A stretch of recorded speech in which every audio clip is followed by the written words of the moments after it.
Her Majesty Queen Maxima, Excellencies, ladies and gentlemen, I'm honored to be here to speak in this high-level meeting, and may I quickly bring to you all greetings from my President, Her Excellency, Dr. Joyce Banda.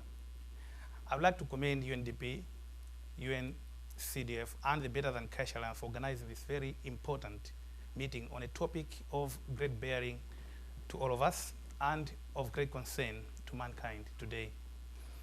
I'm confident that we'll have fruitful exchange of ideas from this meeting. The government of Malawi is strongly committed to development and sustainable growth of the country. This has been demonstrated by its deliberate policies and the development agenda that aim at stabilizing the economy in the short run through fiscal and monetary reforms, and in the medium to long term through infrastructure development in sectors that will address the constraints to growth and create a conducive environment for investment. As a country, we strongly support the view that we should embrace a more inclusive approach to economic growth with the notion of financial inclusion at its center. The Malawi Growth and Development Strategy 2, which is a medium-term strategy, is a second-generation poverty reduction strategy that is guiding the country's development initiatives. The strategy focuses on wealth creation, not only for the nation, but also for the household. For that is the way that we are approaching our achievement of sustainable growth and infrastructure development.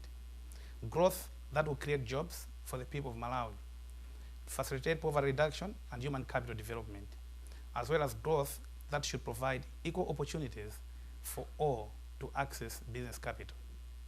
The national economy depends on agriculture, which is mostly at smallholder level, with the rural population and women being the most involved. Therefore, provision of intervention directed at the rural population, smallholder farmers, and women in particular have a direct and immediate impact at the growth of the country. Between 2006 and 2011, the country experienced record high growth rates, averaging 7%, but with very little impact on the life of the majority of the people of Malawi. Lessons from this experience highlighted the need for participation and ownership of the grassroots, the undeserved and the underprivileged in development work. Growth must be inclusive, and growth initiatives must involve all citizens, including rural farmers and urban dwellers. Growth must include men and women, boys and girls. But if development is to be caused by assets of the poor, issues of banking as well as electronic payments have to reach them. Because unless these groups become part of the financial system, any involvement of them in the economic activities remains outside the formal system, which has the potential of heavily reducing on the multiplier effect. Malawi was one of the initial countries to commit to the Maya Declaration in 2011 as an Alliance for Financial Inclusion member.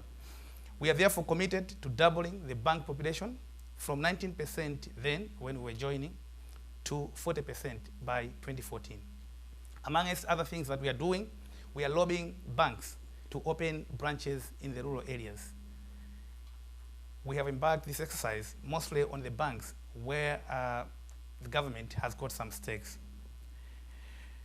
We are also encouraging banks to engage in mobile and agent banking. And as a government, we make all our payments through the bank system, including salaries and allowances, and the payments to suppliers of anything that they supply to the government. We have also revisited and reviewed most of the financial sector regulation laws, including the Central Bank Act, the Banking and Insurance Act, but also other laws. I think together there are about 5 laws that we have reviewed. We know that much as infrastructure remains a big constraint in the country, there are innovations that can help us overcome some of the challenges of limited infrastructure. That is why we decided to get into this more economic partnership like the Better Than Cash Alliance, considering ways to expand agent banking and mobile payment solutions as one of the benefits that we could perhaps get from that. One example of an investment already undertaken is the investment in the national switch, which will provide a switching platform for internet banking, remittances, and mobile money transactions. We've decided to develop this as a shared payment services arrangement with the Bankers Association of Malawi so as to facilitate interoperability and help ensure the volumes to make the investment viable. Focusing on transitioning from cash to electronic payments can help achieve a number of goals for individuals, private, as well as the public sector.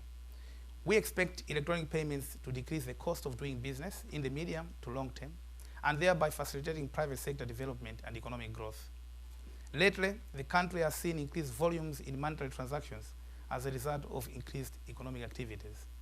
This has mostly involved movement of actual cash where necessary or delayed bank transfers. Physical cash movements have attendant problems such as high probability of fraud and theft. We hope, therefore, that the national switch will address these problems and make a business difference.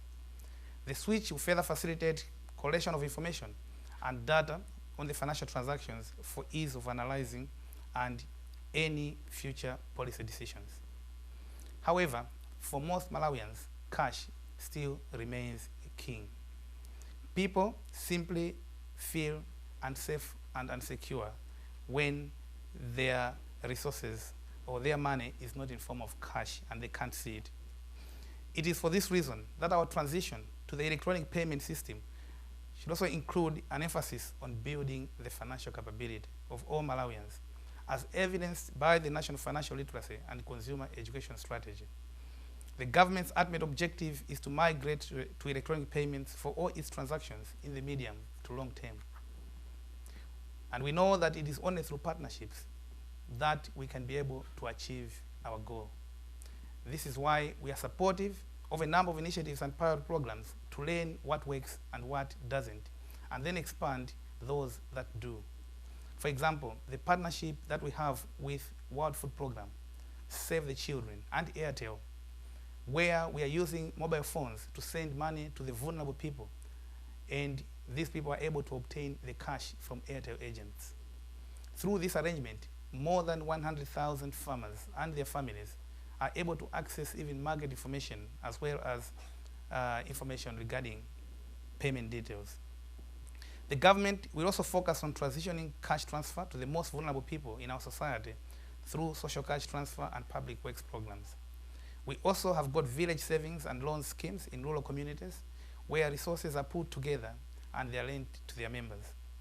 One important objective is to ensure that these schemes are strongly linked to financial institutions to create lasting benefits for the people. There are many, many benefits of electronic payments, but challenges are also there. And these can best be tackled in partnerships like this. We are therefore glad to be part of the partnership that is the Better Than Cash Alliance to benefit from the experience of other countries that have led the way in electronic payments, financial inclusion, and inclusive growth, and look forward to sharing the progress that we are making in Malawi with all other partners. I thank you all for your attention.